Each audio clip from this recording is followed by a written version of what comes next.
couple quick lines. Yeah, my name's Joel. I like pizza. Yeah. I'm Italian. Hey guys, it's Joel from Root River. We got the new Hoyt Alpha AX-2s in. This is the 29.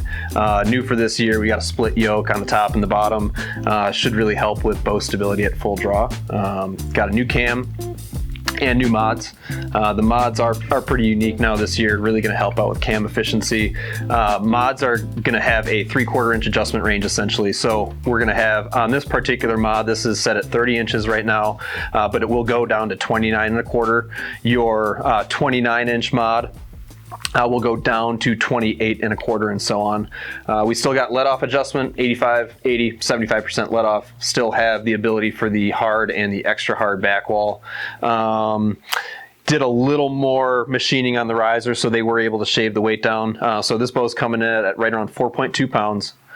This exact model, we did get just over 29.5 inch axle to axle. It's like 29.5 plus a 1/16. The brace height's coming out closer to 6 5/8 on this bow than 6 3/8, which is what's advertised. So might be a little bit of discrepancy in specs, but yeah, essentially 6 5/8 plus about a 1/16 of an inch, and then yeah, 29.5 inch axle to axle plus about a 1/16 of an inch on this bow.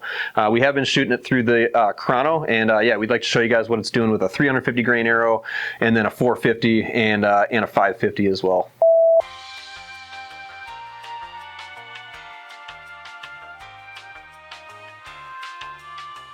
So we got a 352 grain arrow,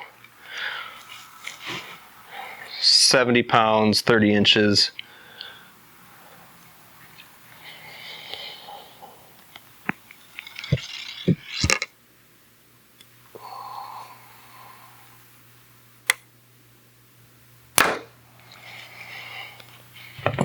.344.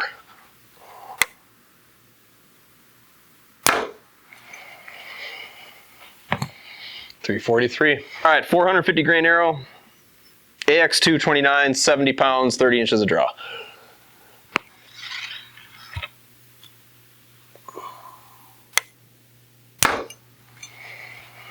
.309. That is moving. That is awesome. 450 grain arrow, 30 inches of draw, 70 pounds, 309.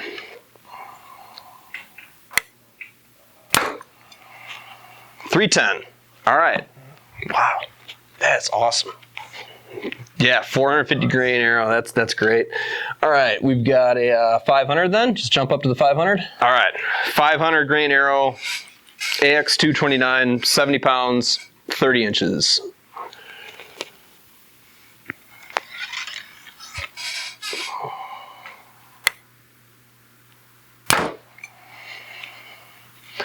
.286.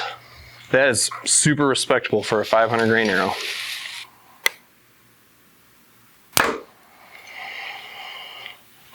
That's a kind of big difference there. One more.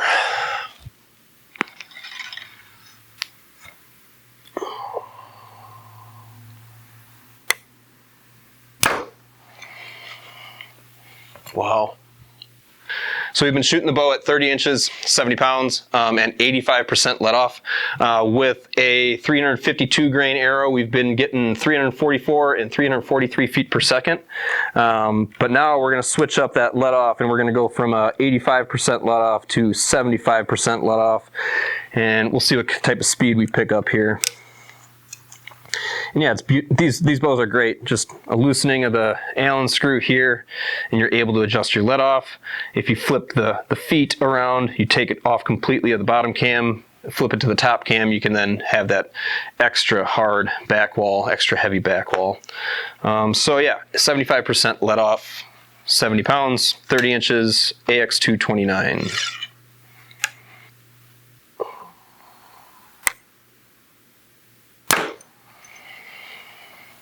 There you go. So yeah, real similar feet per second from 75 or 85% let off. So that's really cool. You can shoot this bow at 85% let off really comfortable and expect the same type of speeds that you'd be shooting from 75% let off. All right, cool. So yeah, overall, I like the bow, but it is more aggressive than last year's bow, in my opinion. And I think a lot of people would share that opinion too. It's a give and take. We've got some speed, and we've got some more aggressiveness, really on the front end of the draw cycle. So I think you're going to feel this a little bit more on the front end of the draw cycle. If you are usually a 60-pound bow shooter, maybe shooting this bow at 57 or 58 pounds would be good for you, because you're probably going to get the same kinetic energy, still the same feet per second. So that's my only, I don't want to say critique about the bow. Everything else, really, really like it. But yeah, if you were used to the Hoyt draw cycle from the last few years, it is a little bit different now. And I think that's the biggest thing, touch and feel wise, about the bow. But it does hold good at full draw. This improvement with the yoke, definitely worth it. And that coupled with the hard and the extra hard back wall, this is a great holding bow. It just has that aggressiveness on the front end.